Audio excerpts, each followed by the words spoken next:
मंगलू की कहानी। कहानी है भरतपुर गांव के छोटे से मजदूर मंगलू की। मंगलू घर से जल्दी जल्दी तैयार होकर निकल रहा था, तभी पीछे से उसकी पत्नी शीला ने चिल्लाकर आवाज लगाते हुए कहा, अरे कहाँ चले गए तुम? तुम्हें तो काम से निकाल दिया था ना। हे भगवान, मेरी तो किस्मत ही फूट गई जो तुझ गरीब मजदूर से ब्याह किया। जब से इस घर में आई हूँ मैंने एक बार भी पनीर की सब्जी नहीं खाई।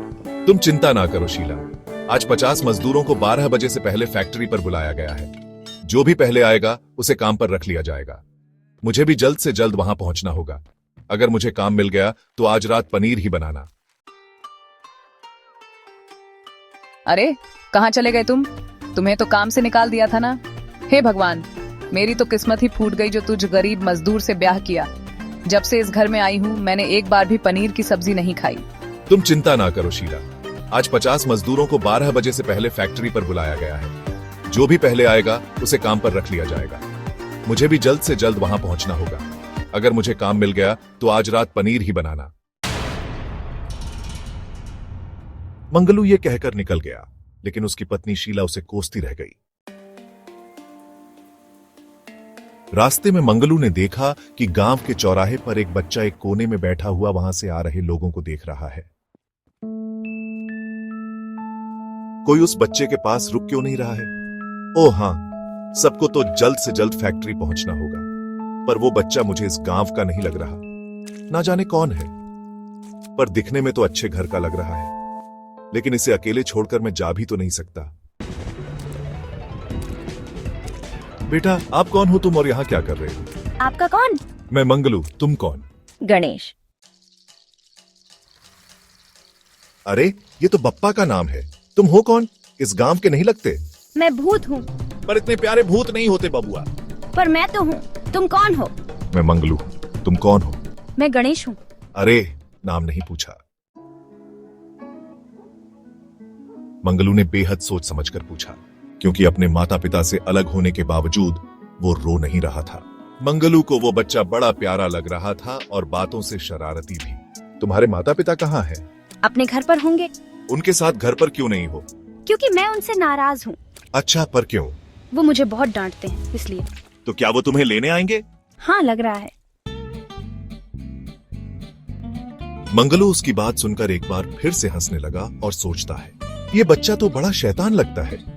शायद इसके माता पिता को पता है कि ये कहाँ है। मुझे चलना चाहिए, वरना मुझे देर हो जाएगी। अच्छा, तो तुम अपने माता पिता का इंतजार करो, कोई ना कोई तुम्हें लेने जरूर आएगा। ठीक है, मैं चलता हूं। अरे तुम मेरे पीछे क्यों आ रहे हो? वहीं बैठो, तुम्हारे माता पिता तुम्हें लेने आ जाएंगे। जाओ। नहीं, मैं तुम्हारे साथ ही जाऊंगा। अरे बिटवा, मुझे फैक्ट्री जल्दी पहुंचना है और तुम्हारा वहां कोई काम नहीं है।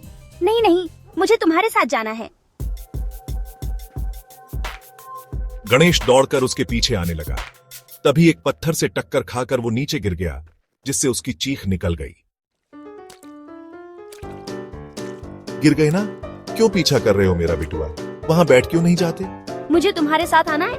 पर मैं तो काम से जा रहा हूँ, खेलने नहीं जा रहा। मुझे भी तुम्हारे साथ चलना है। गणेश जोर जोर से रोने लगा। मंगलू उसे चुप कराने के लिए कहता है, हाँ, S1। अच्छा चुप हो जाओ, कुछ नहीं हुआ, कुछ नहीं हुआ। तुम्हें मेरे साथ चलना है ना? चलो। तो तुम मेरा हाथ पकड़ लो, चलो। मंगलू बच्चे का हाथ पकड़कर उसे अपने साथ लेकर चलता है। उसने मंगलू का हाथ पकड़ रखा होता है, इसलिए मंगलू को भी रुकना पड़ता है। फिर वह उस बच्चे की तरफ देखकर बोलता है, क्या हुआ? जल्दी चलो भाई, हमें जल्द से जल्द फैक्ट्री पहुंचना है। पर मुझे सूसू जाना है। ये क्या होता है बबुआ? अरे सूसू नहीं पता, मुझे वॉशरूम जाना है। अब ये वॉशरूम क्या होता है? गणेश ने अपनी छोटी छोटी हाथों को उठाया और अपनी आखिरी उंगली दिखाते हुए बोला, ये मुझे सूसू करना है। अच्छा, तो तुमको यहाँ जाना है तो चलो हमारे साथ। मंगलू ने उसे एक पेड़ के पीछे खड़ा करते हुए कहा, कर लो तुम्हारा सूसू। छी, मैं यहाँ सूसू नहीं करूँगा, मुझे वॉशरूम में ही जाना है। जल्दी करो, चलो कर लो, हमें देर हो रही है। बबुआ, अब ये वॉशरूम कहाँ से ढूंढे हम? नहीं, मैं यहाँ नहीं जाऊँगा। अच्छा चलो, हम तुम्हें चॉकलेट खिलाएंगे। ठीक है, काहे इतनी नौटंकी कर रहे हो? अरे बबुआ मान जाओ। सच्ची? ठीक है, फिर मैं जाता हूँ। थोड़ी देर बाद मंगलू गणेश को लेकर फैक्ट्री की तरफ चला गया, पर वहां पर आकर देखता है कि उसे देर हो चुकी थी और 50 लोगों को पहले ही रख लिया गया था। हमको भी इंसाफ चाहिए, हमें हमारा काम वापस दो। यहाँ सुनने वाला कौन है? कोई नहीं।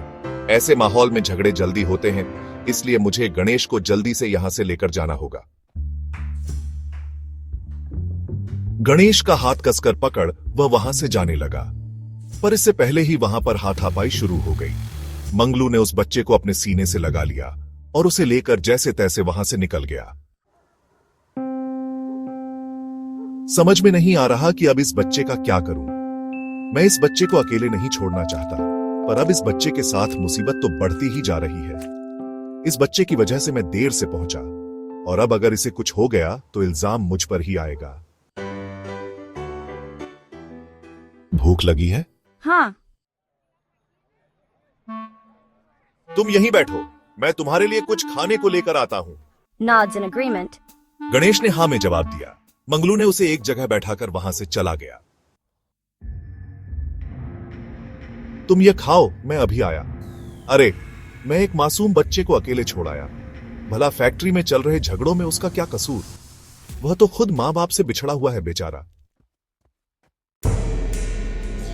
और वह पीछे की ओर भागता है। वह वहां पहुंचता है और देखता है कि 2-3 आदमी उस बच्चे के पास थे। उसे संदेह हुआ कि कहीं वे उसे किडनैप ना कर लें। वह भागकर उस बच्चे के पास आया और कहा, बिटुआ, तुम ठीक तो हो? मुझे आने में देर हो गई। इन लोगों ने तुम्हें परेशान तो नहीं किया? रोते हुए, तुम कहाँ थे? ये गंदे लोग मुझे परेशान कर रहे थे, मुझे डर लग रहा था। चुप चुप चुप हो जा बिटुआ। अब हम तुझे छोड़कर कहीं नहीं जाएंगे। पक्का नहीं जाओगे ना? हाँ बेटुआ, हम तुम्हारे साथ ही रहेंगे। अब शांत हो जाओ, चलो। मंगलू उन लोगों को देखता है जो उसे किडनैप करने आए थे, पर अब वे सारे उल्टे पांव भागने लगे। पता नहीं कौन है, पर अकेले नहीं छोड़ूंगा जब तक इसे इसके मां बाप के हवाले नहीं कर देता। थोड़ी देर बाद मंगलू गणेश का हाथ पकड़ लेता है और उसे लेकर पैदल ही चलने लगता है। अरे मंगलू, ये बच्चा तेरे साथ कौन है भाई? अरे रुक जा, सांस लेने दे गुड्डू। मैं नहीं जानता ये बच्चा कौन है। ये बस मुझे रास्ते में अकेला मिल गया। अरे अभी अभी सुनकर आ रहा हूं कि फैक्ट्री के मालिक का बेटा यहां आते ही खो गया है। कहीं ये वही तो नहीं? पता नहीं, चल पूछते हैं। दोनों गणेश को लेकर वापस फैक्ट्री चले जाते हैं, जहां माहौल में गर्मागर्मी थी। मंगलू और गुड्डू दूसरे रास्ते से गणेश को लेकर फैक्ट्री के अंदर जाते हैं। फैक्ट्री के मालिक यहां वहां घूमकर परेशान से कुछ बोले जा रहे थे। मुझे सबसे पहले मेरा बच्चा चाहिए, फिर मैं बाकी का काम करूंगा। आज अगर मुझे मेरा बच्चा नहीं मिला तो मैं किसी को काम नहीं करने दूंगा, सबको निकाल दूंगा। पापा पापा। गणेश, मेरे बच्चे कहां थे तुम और यहां कैसे पहुंचे? ये पतले नौटंकी बाज अंकल मुझे यहाँ लाए। अच्छा, मेरा बच्चा ठीक तो है ना? हाँ पापा, ये अंकल बहुत अच्छे हैं। इन्होंने मेरा बहुत ख्याल रखा, मुझे सूसू करवाया, खाना खिलाया और मुझे गंदे लोगों से भी बचाया। कुछ आदमी गणेश को किडनैप करने के इरादे से आए थे, पर हमारे होते हुए हम बिटुआ को कैसे कुछ होने दे सकते थे। तुम्हारा बहुत बहुत शुक्रिया, मेरे बच्चे को सही सलामत मेरे पास पहुंचाने के लिए। तुमने मेरी सबसे बड़ी मदद की है। मैं तुम्हारा एहसान कभी नहीं भूलूंगा। नहीं मालिक, आप ऐसे बोलकर मुझे शर्मिंदा कर रहे हैं।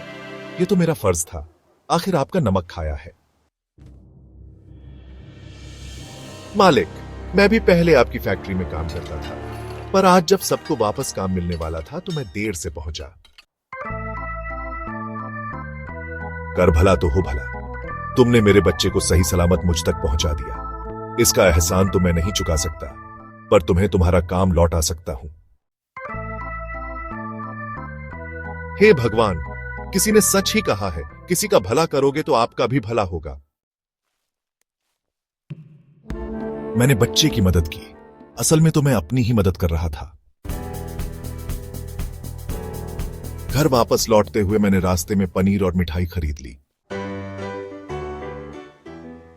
अरे ये क्या लेकर आए? पनीर और मिठाई लाया हूं शीला। अब से हमारे दिन फिरने वाले हैं। मालिक ने मुझे अच्छी तनख्वाह पर काम में रख लिया है। अब तुम्हें अच्छा खाना खाने के लिए तरसना नहीं पड़ेगा। शीला की आंखें नम हो गईं और उसने पूछा, लेकिन ये सब हुआ कैसे?